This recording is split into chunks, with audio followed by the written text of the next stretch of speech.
ഞങ്ങളൊക്കെ കോളേജിൽ പഠിക്കുന്ന സമയത്ത് സ്ഥിരമായിട്ട് NSS ക്യാമ്പുകളിലൊക്കെ കൂട്ടുകൂടുമ്പോൾ സ്ഥിരമായിട്ട് പാടിക്കൊണ്ടിരുന്നത് സ്വപ്നക്കൂടിലെ പാട്ടായിരുന്നു. മധുചേട്ടൻ്റെ പാട്ട്.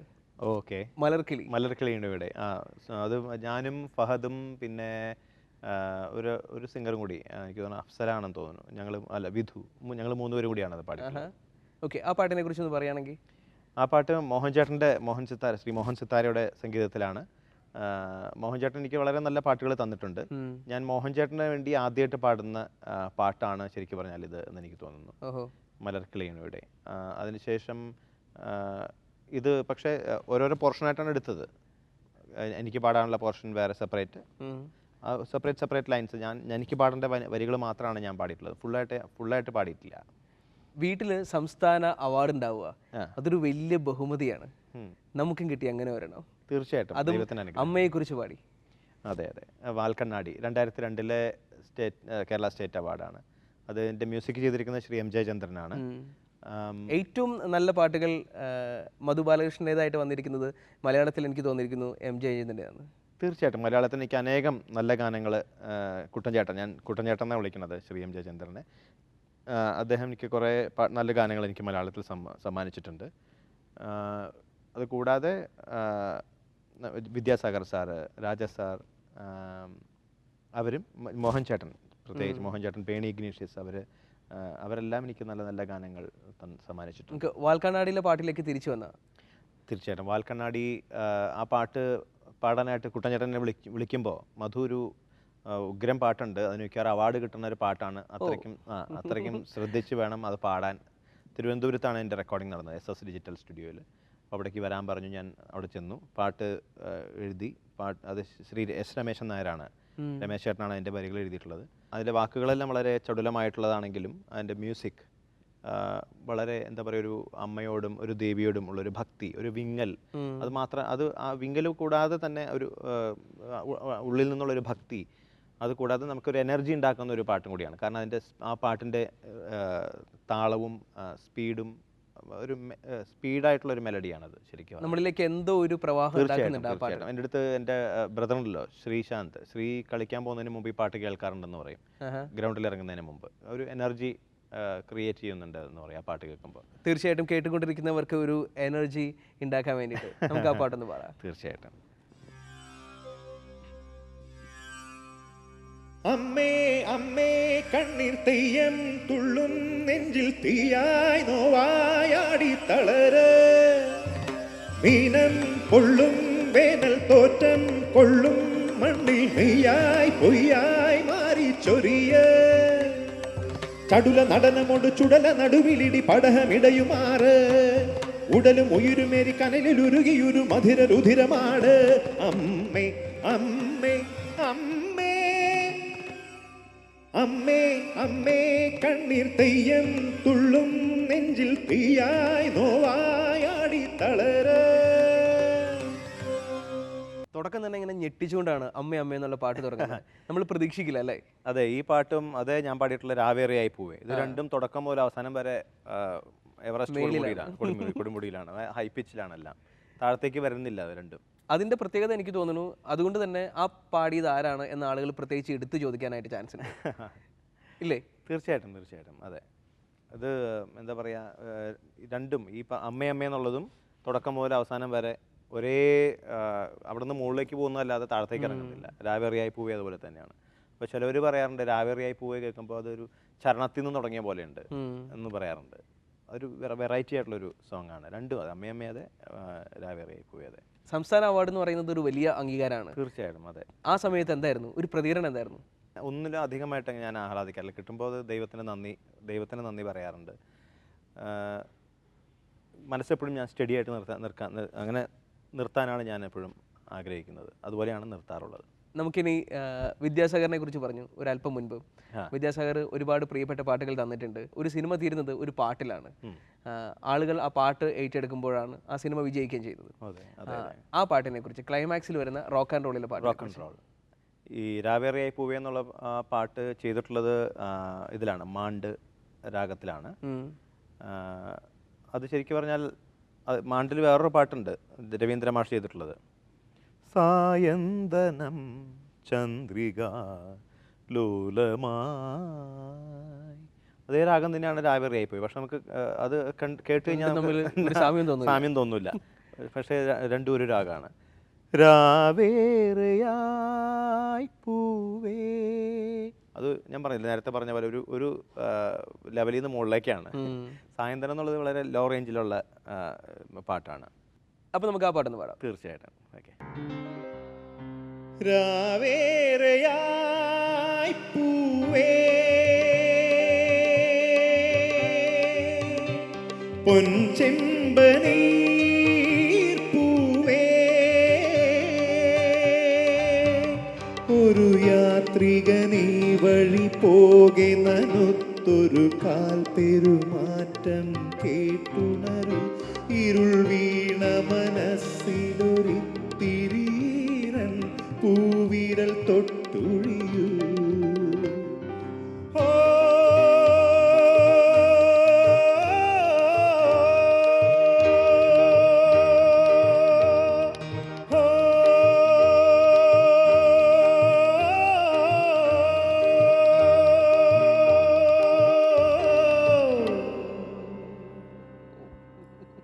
വിദ്യാസാഗറിനെ കുറിച്ച് ഇപ്പോൾ വിദ്യാസാഗർ നമുക്ക് വേണ്ടിയിട്ടൊരു ഷോ ചെയ്യുന്നുണ്ട്, എല്ലാവരും അതിൻ്റെ അകത്ത് ഭാഗവാക്കാവുന്നു.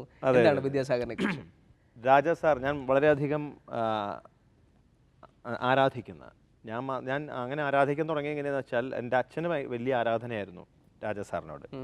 എൻ്റെ കുട്ടിക്കാലത്ത് അച്ഛൻ ഇങ്ങനെ എപ്പോഴും രാജാ സാറിൻ്റെ പാട്ടുകൾ കേൾക്കാറുണ്ടായിരുന്നു.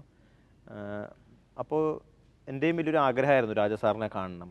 അപ്പോൾ എൻ്റെ ജീവിതത്തിൽ എനിക്ക് പിന്നീട് രാജാ സാറിനെ കാണാനും അദ്ദേഹത്തിൻ്റെ പാട്ടുകൾ അനേകം പാടാനുള്ള ഭാഗ്യം കിട്ടി. അതുപോലെ തന്നെ രാജാ സാറിനെ പോലെ തന്നെ ഞാൻ അതിനുശേഷം ആരാധിക്കുന്ന ഒരു വ്യക്തിയാണ് വിദ്യാസാഗർ സാർ. വിദ്യാസാഗർ സാറിൻ്റെ പാട്ടുകൾ പാടണമെന്ന് ഞാൻ വളരെയധികം എനിക്ക് ആഗ്രഹമുണ്ടായിട്ടുണ്ട് നേരത്തെ. അങ്ങനെ ഞാൻ ഒരിക്കൽ എൻ്റെ ഒരു പരിചയത്തിലുള്ള ഒരു സ്വാമിജി ഉണ്ട്. സ്വാമിജി പറഞ്ഞിട്ട് വിദ്യാസാഗർ സാറിനെ വിളിക്കാൻ പറഞ്ഞിട്ട് ഞാൻ വിളിച്ചു. അങ്ങനെ വിളിച്ചിട്ട് വിദ്യാസാഗർ സാർ പറഞ്ഞു മദ്രാസിലേക്ക് വരുമ്പോൾ വിളിക്കൂ എന്ന് പറഞ്ഞു. അത് ഞാൻ വിളിച്ചത് എവിടെ നിന്ന് വെച്ചാൽ സിംഗപ്പൂരിൽ നിന്നാണ്.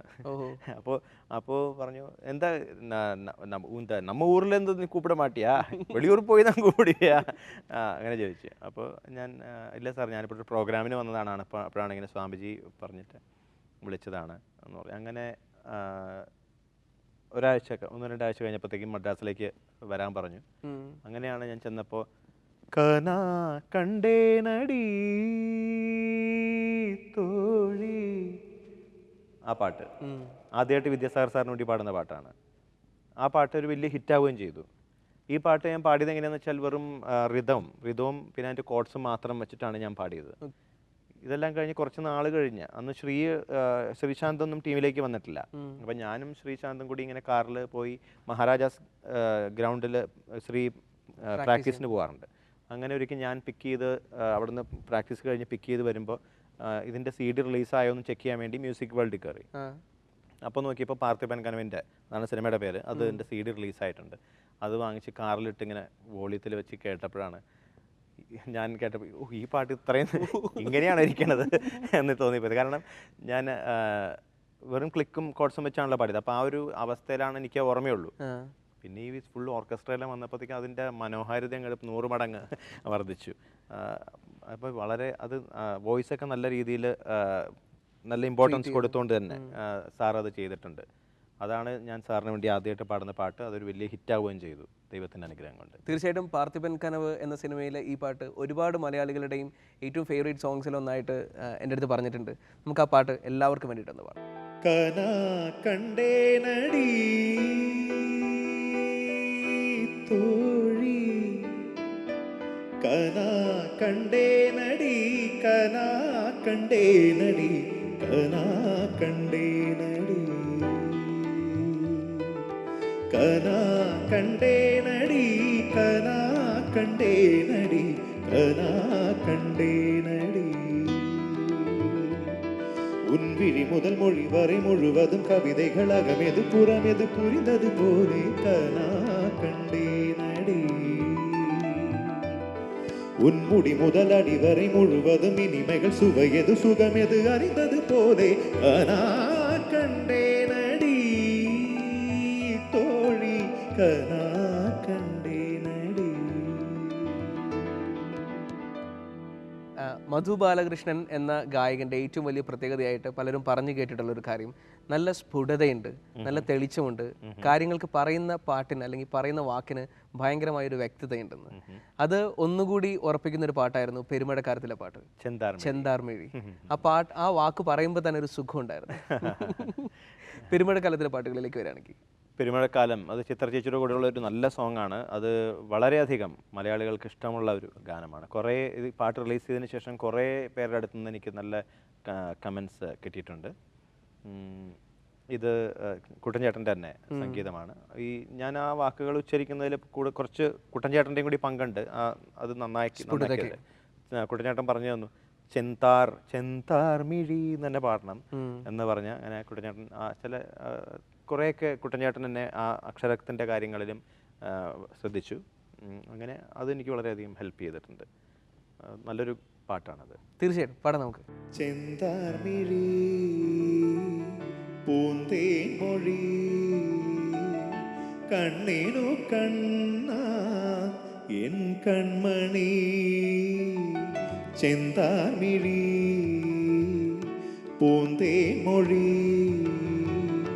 കണ്ണിനു കണ്ണ എൻ കൺമണി കണ്ണൂഞ്ചലാടും മങ്കൈമണി നീ മാർഗഴി തിങ്കളിൻ മടുമലർ മടിത്തട്ടിലെ പൊന്മാനോ പാൽക്കനവോ ചെന്താർമിഴി പൂന്തേ മൊഴി കണ്ണിനു കണ്ണ എൻ കൺമണി.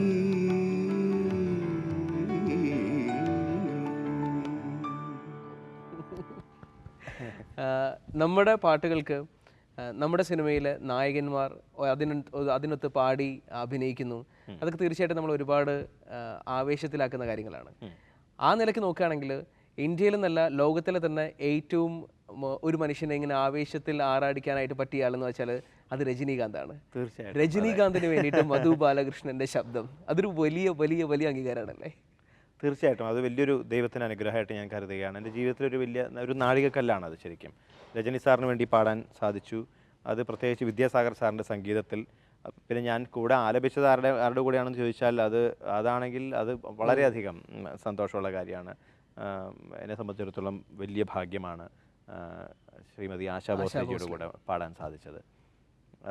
അത് ശരിക്കും പറഞ്ഞാൽ അതിൻ്റെ റെക്കോർഡിങ്ങിന് വിളിച്ചപ്പോൾ വിദ്യാസാഗർ സാറിൻ്റെ മാനേജർ മുരുകൻ എന്നെ വിളിച്ചിട്ട് പറഞ്ഞു, അണ്ണാ நீங்கள் நாளைக்கு கிளம்பி சென்னை வந்துருங்கோ, அப்போது இது வந்து ஒரு சஸ்பென்ஸ் இருக்குது இந்த பாட்டில். இது யார் கூட படம் வந்து ரஜினி சார் படம், ஆனால் நீங்கள் யார் கூட பாட போகிறாருன்னுള്ളത് நான் சொல்ல மாட்டேன், யார் கூட പാട പോറേന്നിട്ട്. അപ്പോൾ ശരി ഓക്കെ ഞാൻ എന്നാൽ അവിടെ വന്നിട്ട് നോക്കാമെന്ന് പറഞ്ഞ് ചെന്നൈയിലെത്തി. രജനീകാന്തിനേക്കാൾ വലിയ എന്ത് അത്ഭുതമാണെന്ന് കാത്തിരിക്കുന്നത്. അതെ. അത് കഴിഞ്ഞിട്ട് അവിടെ നിന്ന് ആ പാട്ട് പ്ലേ ചെയ്തു. അതിൻ്റെ ഇൻട്രോ സോങ് വന്നു, പാട്ട് വോയിസ് വരാൻ തുടങ്ങി. അപ്പോഴത്തേക്കും ഞാനിങ്ങനെ ആദ്യം ഇങ്ങനെ വിചാരിച്ചു ജാനകിയമ്മയാണോ, അല്ല. പിന്നെ എനിക്ക് മനസ്സിലായി ആക്സെൻറ്റും ആ രീതിയെല്ലാം കണ്ട് ആ പാടുന്ന സ്റ്റൈൽ കണ്ടപ്പോൾ ആശാജിയാണ്. എൻ്റെ മുഖം ഇങ്ങനെ വിടരണ കണ്ടപ്പോൾ തന്നെ അവർക്ക് മനസ്സിലായി, ആളെ മനസ്സിലായി എന്ന്. രജനീകാന്തിൻ്റെ എല്ലാ ഫാൻസിനും വേണ്ടിയിട്ട് നമ്മൾ ചന്ദ്രമുഖിയിലെ പാട്ട് കേൾക്കാൻ പോവാണ്. മധു ബാലകൃഷ്ണൻ പാടാൻ പോവാണ്. கொஞ்ச நேரம் கொஞ்சி பேசக்கூடாதா, அந்த நேரம் அந்தி நேரம் அன்பு தூரல் போடாதா, கொஞ்ச நேரம் கொஞ்சி பேசக்கூடாதா, அந்த நேரம் அந்தி நேரம் அன்பு தூரல் போடாதா, கொஞ்சம் நேரம்